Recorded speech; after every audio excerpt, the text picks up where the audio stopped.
마태복음 Q&A 제44회 8. 4. 여우도 굴이 있고 공중의 새도 거처가 있으되 인자는 머리 둘 곳이 없다라는 말씀의 의미는? 네 권의 복음서를 보면 예수님께서 이런저런 병자들을 고쳐주시는 장면이 많이 등장합니다. 귀신 들린 자에게서 귀신을 쫓아내주는 장면, 나병이나 중풍병 걸린 자를 병에서 일으켜주시는 장면, 말 못하는 자는 말할 수 있게 하고 앞 못 보는 자는 볼 수 있게 하는 장면 등이 많이 등장합니다. 심지어 죽었던 사람까지 살려내시는 이적을 보이시는 장면도 있습니다. 이런 장면들을 본문으로 삼아 설교를 할 때 많은 목사는 그 사람들이 혹은 그 사람의 주변의 사람들이 믿음이 있었기 때문에 고침을 받았다고 말을 하곤 합니다. 또 그 사람들이 혹은 그 사람 주변의 사람들이 기도했기 때문에 고침을 받았다고 말을 하곤 합니다. 이렇게 말을 하는 이유는 성경에 그런 말을 뒷받침해 줄 수 있는 표현들이 실제로 있기 때문입니다. 예를 들어보면 앞서 살펴본 백부장의 종을 고쳐주시는 장면에서도 내 믿음대로 될지어다라는 표현이 있었습니다. 또 마태복음 9장 12해 동안 혈루증 앓는 여자를 고쳐주시는 장면에서도 내 믿음이 너를 구원하였다라는 표현이 있고, 마태복음 9장 맹인들의 눈을 뜨게 하는 장면에서도 너희 믿음대로 되라라는 표현이 있습니다. 마가복음 9장 귀신 들린 아이를 고쳐주시는 장면에서는 기도 외에 다른 것으로는 이런 종류가 나갈 수 없느니라라는 표현이 있습니다. 이처럼 예수님께서 치유의 이적을 보이실 때 많이 등장하는 표현이 믿음이라는 표현, 기도라는 표현입니다. 이러니 믿음과 기도를 치유받는 조건처럼 설명하는 것이 어쩌면 자연스러운 일인지도 모릅니다. 그런데 성경을 조금만 더 치밀하게 읽다 보면 믿음과 기도라는 표현 없이도 예수님의 치유 역사가 일어나는 현장이 훨씬 더 많다는 것을 금방 알 수 있습니다. 자신들 혹은 주변 사람들이 믿지도 않았고, 자신들 혹은 주변 사람들이 기도하지 않았는데도 치유를 받은 사람들이 훨씬 더 많습니다. 마태복음 8장 14절로 16절, 예수께서 베드로의 집에 들어가사 그의 장모가 열병으로 앓아 누운 것을 보시고 그의 손을 만지시니 열병이 떠나가고 여인이 일어나서 예수께 수종들더라. 저물매 사람들이 귀신 들린 자를 많이 데리고 예수께 오거늘 예수께서 말씀으로 귀신들을 쫓아내시고 병든 자들을 다 고치시니라는 기록이 있습니다. 이 기록 중에 믿음 혹은 기도라는 단어가 있습니까? 없습니까? 없습니다. 그럼 베드로의 장모는 어떻게 해서 열병에서 나을 수 있었을까요? 또 많은 사람에게서 귀신이 쫓겨나가는 역사, 많은 사람이 병에서 고침을 받는 역사가 일어났는데 어떻게 해서 그런 일이 일어날 수 있었을까요? 믿음도 없었고 기도도 없었는데도 말입니다. 또 마태복음 14장 34절로 36절, 그들이 건너가 게네사렛 땅에 이르니 그곳 사람들이 예수이신 줄을 알고 그 근방에 두루 통지하여 모든 병든 자를 예수께 데리고 와서 다만 예수의 옷자락에라도 손을 대게 하시기를 간구하니 손을 대는 자는 다 나음을 얻으니라라는 기록이 있습니다. 예수님은 믿음이 있냐고 묻지도 않으셨습니다. 예수님은 기도는 했냐고 묻지도 않으셨습니다. 그런 것 없이 예수님의 옷자락에 손을 대는 것만으로도 많은 사람을 고쳐주셨습니다. 또 마태복음 20장 32절로 34절, 예수께서 머물러 서서 그들을 불러 이르시되 너희에게 무엇을 하여 주기를 원하느냐? 이르되 주여 우리의 눈 뜨기를 원하나이다. 예수께서 불쌍히 여기사 그들의 눈을 만지시니 곧 보게 되어 그들이 예수를 따르니라라는 기록이 있습니다. 믿음도 없이 기도도 없이 두 맹인이 눈을 떴다고 성경은 기록하고 있습니다. 또 마가복음 1장 32절로 34절, 저물어 해질 때에 모든 병자와 귀신 들린 자를 예수께 데려오니 온 동네가 그 문 앞에 모였더라. 예수께서 각종 병이 든 많은 사람을 고치시며 많은 귀신을 내쫓으시되 귀신이 자기를 알므로 그 말하는 것을 허락하지 아니하시니라라는 기록이 있습니다. 온 동네 사람들을 다 고쳐주셨는데 그 중에 믿음 있는 사람, 그 중에 기도를 한 사람은 아무도 없었습니다. 그래도 치유의 역사는 일어났습니다.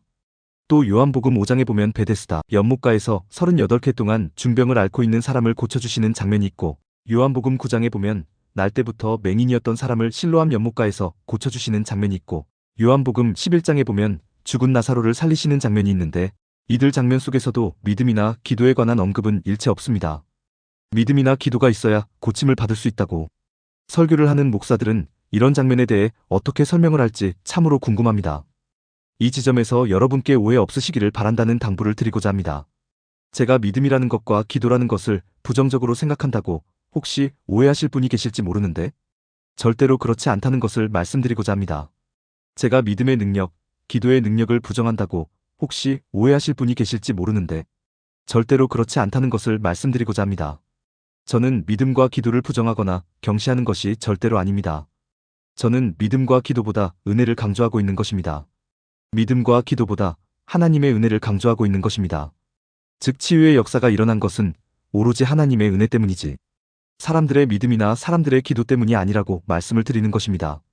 믿음이나 기도가 없어도 치유의 역사는 얼마든지 일어날 수 있습니다.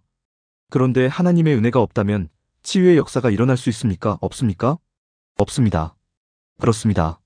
치유의 역사는 하나님의 은혜로 말미암아 일어나는 것이지 사람들의 믿음이나 사람들의 기도 때문이 아닙니다.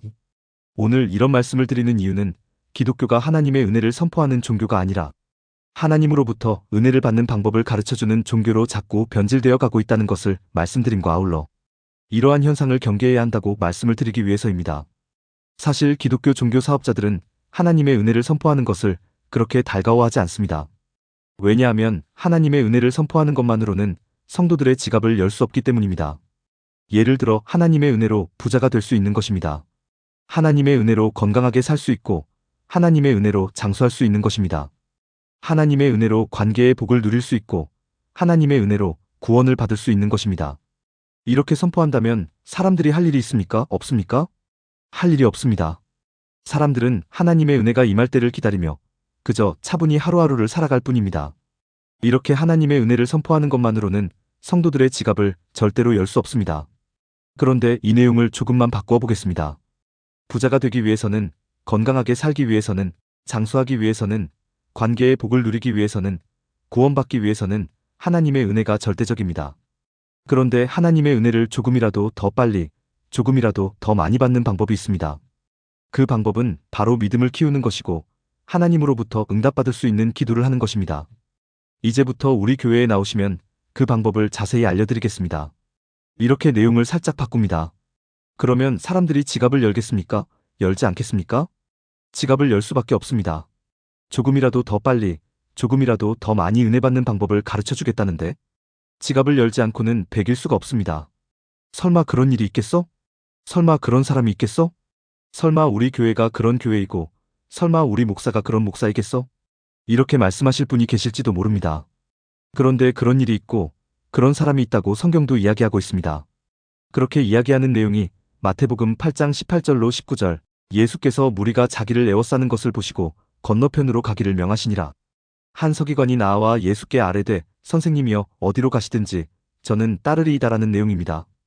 어떤 사람들은 이 서기관을 칭찬합니다. 다른 사람들은 예수님을 몰라보았지만 이 사람은 예수님을 알아보았다고 칭찬합니다. 이 사람은 예수님의 정체성을 알고 있었기 때문에 예수님을 따르겠다고 한 것이라고 주장을 합니다. 그런데 아주 심각한 오해가 아닐 수 없습니다. 유대교의 서기관들이 그렇게 만만한 사람, 그렇게 호락호락한 사람들이 아닙니다. 즉 이 사람은 다른 의도를 가지고 예수님을 따르겠다고 한 것이라는 뜻입니다. 이 사람은 과연 어떤 의도로 예수님을 따르겠다고 한 것일까요? 여쭈어 보겠습니다. 이 서기관이 예수님을 따르겠다고 하기 전에 어떤 일이 있었습니까? 나병 환자가 치유받는 일이 있었습니다. 백부장의 종이 치유받는 일이 있었습니다. 베드로의 장모가 치유받는 일이 있었습니다. 예수님께서 귀신 들린 사람들에게서 말씀으로 귀신을 쫓아내는 일이 있었고 수많은 사람을 치유해주는 일이 있었습니다.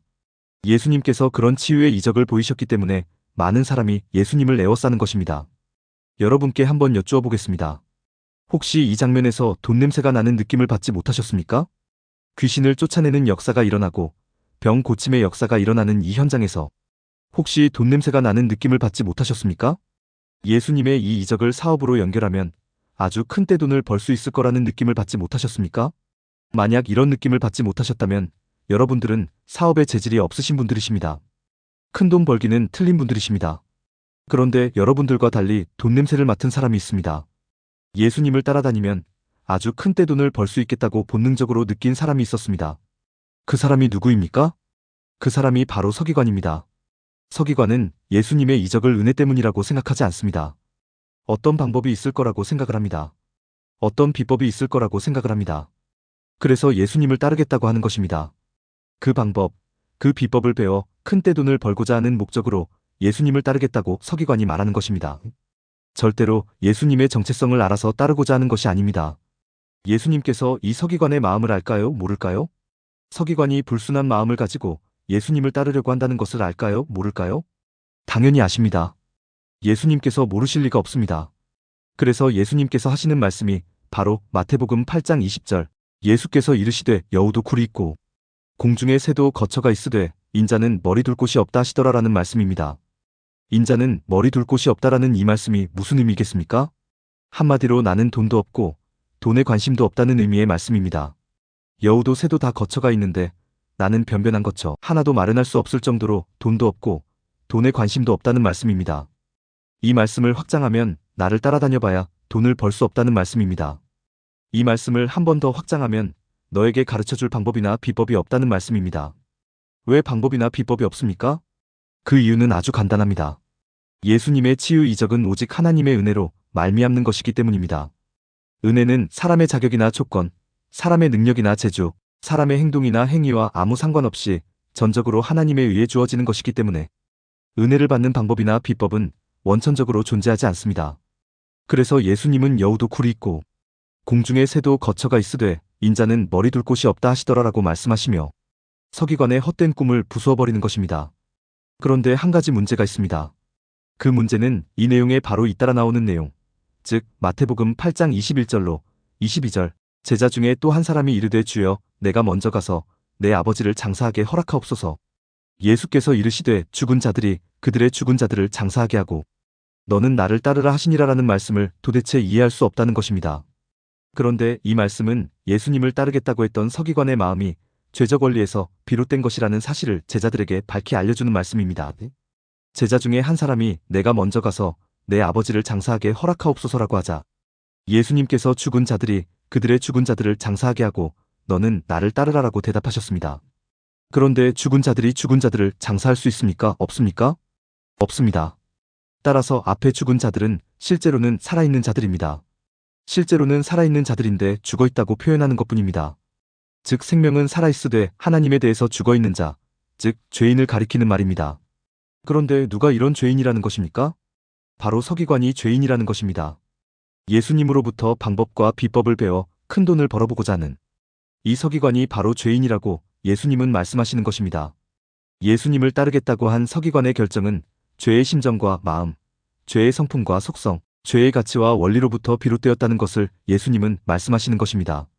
정리하겠습니다. 오늘 예수님을 따르겠다고 한 서기관을 살펴보았습니다. 예수님으로부터 방법과 비법을 배워 큰 떼돈을 벌어보겠다고 한 서기관을 살펴보았습니다. 그런데 문제는 이 서기관이 아닙니다. 문제는 오늘날 수많은 기독교 종교 사업자들입니다.